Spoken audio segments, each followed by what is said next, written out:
ഞാൻ ആദ്യം തയ്യാറാക്കാനായി പോകുന്നത് ഈത്തപ്പഴം വെച്ചിട്ടുള്ള നല്ലൊരു ടേസ്റ്റി പൊരിയാണ്. വളരെ പെട്ടെന്ന് തന്നെ തയ്യാറാക്കിയെടുക്കാം. നല്ല രുചിയാണ് ഇതിന്. ഇതെങ്ങനെ തയ്യാറാക്കുന്നത് നോക്കാം. അതിനായിട്ട് ഞാനിതാ കുറച്ച് ഈത്തപ്പഴം എടുത്തിട്ടുണ്ട്. ഇത് സോഫ്റ്റ് ഈത്തപ്പഴമാണ് ഞാൻ എടുത്തിട്ടുള്ളത്. സോഫ്റ്റ് കുറവുള്ളത് ഒരു 2 മിനിറ്റ് വെള്ളത്തിലിട്ട് വെച്ചാൽ മതി. പെട്ടെന്ന് സോഫ്റ്റായി കിട്ടും. ഇത് നമുക്കൊരു മിക്സിയുടെ ജാറിലേക്ക് മാറ്റി കൊടുക്കാം. ഇത് ഈ ജാറിൽ വെച്ച് ഒന്ന് കറക്കിയെടുക്കണം. ഒന്ന് കറക്കിയെടുത്താൽ മതി. ഇതിന് നമുക്കൊരു പാത്രത്തിലേക്ക് മാറ്റി കൊടുക്കാം.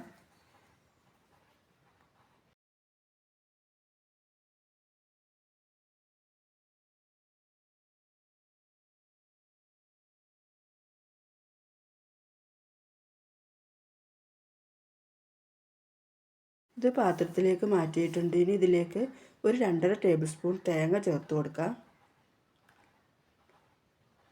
1 ടേബിൾ സ്പൂൺ മൈദയും കൂടെ ചേർത്ത് കൊടുക്കാം. ഒരു 2 ഏലക്ക പൊടിച്ചതാണിത്. പഞ്ചസാര ചേർത്ത് പൊടിച്ചെടുത്തതാണ്. അതും കൂടെ അതിലേക്ക് ചേർത്ത് കൊടുത്ത് ഇത് കൈകൊണ്ട് നല്ലപോലെ ഒന്ന് കുഴച്ചെടുക്കാം. കുഴച്ചെടുത്തതാണിത്. ഇതിനി മാറ്റി വയ്ക്കാം. ഇനി നമുക്കിത് ഉരുളകളാക്കി എടുക്കാം.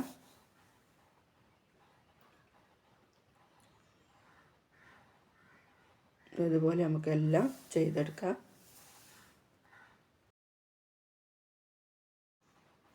എല്ലാം ഉരുളകളാക്കി എടുത്തിട്ടുണ്ട്. ഒരു പാൻ അടുപ്പിൽ വെച്ച് അത് ചൂടായി വരുമ്പോൾ അതിലേക്ക് എണ്ണ ഒഴിച്ചു കൊടുക്കാം.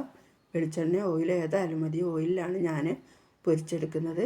അത് നല്ലപോലെ ചൂടാകുമ്പോൾ ഇത് ഓരോന്നായിട്ട് അതിലേക്ക് ഇട്ട് കൊടുക്കാം.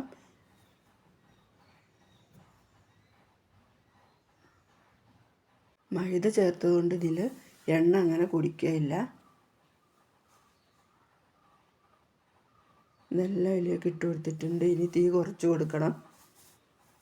എന്നാൽ അതിൻ്റെ ഉള്ളൊക്കെ ഒരു മയം കിട്ടുള്ളൂ.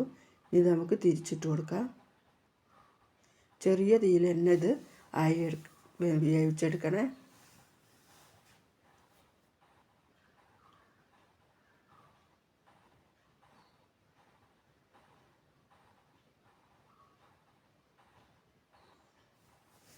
എല്ലാം തിരിച്ചിട്ട് കൊടുത്തിട്ടുണ്ട്.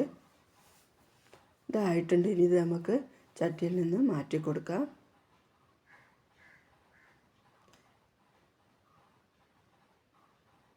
ഇത് നല്ല ടേസ്റ്റി പൊരിയാട്ടോ. എല്ലാവരും ഇതുപോലെ ഒന്ന് തയ്യാറാക്കി നോക്കണേ. എല്ലാം പൊരിച്ചെടുത്തതാണിത്. ഇതാ ഉള്ളിലൊന്നും എണ്ണ കുടിച്ചിട്ടില്ല. ഇനി നമുക്ക് ഹെൽത്തി ആയൊരു ജ്യൂസ് തയ്യാറാക്കാം. ദാഹത്തിനും വയറ് നിറയാനും എല്ലാത്തിനും നല്ലതാണിത്. എങ്ങനെയാണ് തയ്യാറാക്കുന്നത് നോക്കാം. ചിക്കു ജ്യൂസാണ് ഞാൻ തയ്യാറാക്കുന്നത്. ഇതിൻ്റെ തൊലിയൊക്കെ കളഞ്ഞെടുത്തുകൊണ്ട് വരാം. ഇതിൻ്റെ തൊലിയൊക്കെ കളഞ്ഞ് കുരുവൊക്കെ കളഞ്ഞെടുത്തതാണിത്. ഇത് നമുക്കൊരു മിക്സിയുടെ ജാറിലേക്ക് മാറ്റി കൊടുക്കാം. ഇതിലേക്ക് പാല് ചേർത്ത് കൊടുക്കാം. കട്ടപ്പാലാണ് ഞാൻ ചേർത്ത് കൊടുക്കുന്നത്. കട്ടപ്പാലില്ലെങ്കിൽ പാലൊഴിച്ചിട്ട് അതിൽ ഐസിൻ്റെ കട്ട ഇട്ടാൽ മതി. ഇത് ടേസ്റ്റിന് വേണ്ടി ഞാൻ ഇതിൽ കുറച്ച് ഈത്തപ്പഴം ചേർക്കുന്നുണ്ട്. 1 ടേബിൾ സ്പൂൺ ബൂസ്റ്റും കൂടെ ചേർത്ത് കൊടുക്കുന്നുണ്ട്. ഇത് നിങ്ങൾക്ക് ഇഷ്ടമില്ലെങ്കിൽ വേണ്ടാന്ന് വയ്ക്കാം. ഇനി ആവശ്യത്തിനുള്ള പഞ്ചസാര ഇട്ട് കൊടുക്കാം. ഞാനൊരു 3.5 ടേബിൾ സ്പൂൺ പഞ്ചസാര ഇട്ട് കൊടുക്കുന്നുണ്ട്. നിങ്ങൾക്ക് മധുരം ഇത്ര വേണ്ടെങ്കിൽ ഇത്ര ചേർക്കേണ്ട ആവശ്യമില്ല. ഇനി ഇത് അടിച്ചെടുത്തുകൊണ്ട് വരാം.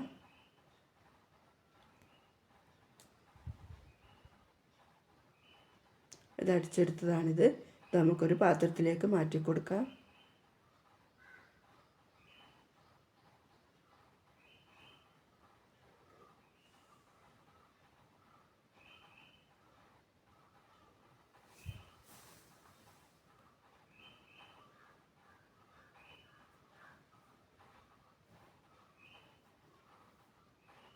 ഇതിലേക്ക് കുറച്ച് ബൂസ്റ്റ് പൊടിയും ഈത്തപ്പഴവും കൂടെ ചേർത്ത് കൊടുക്കാം.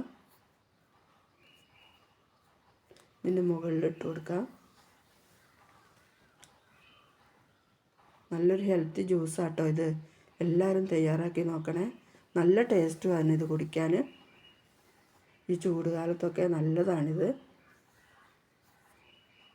വീഡിയോ ഇഷ്ടപ്പെട്ടാൽ സപ്പോർട്ട് ചെയ്യാൻ മറക്കല്ലേ. ലൈക്ക് ചെയ്യാനും മറക്കല്ലേ കേട്ടോ. കാണുന്നവരൊക്കെ ഒന്ന് ലൈക്ക് ചെയ്യണേ.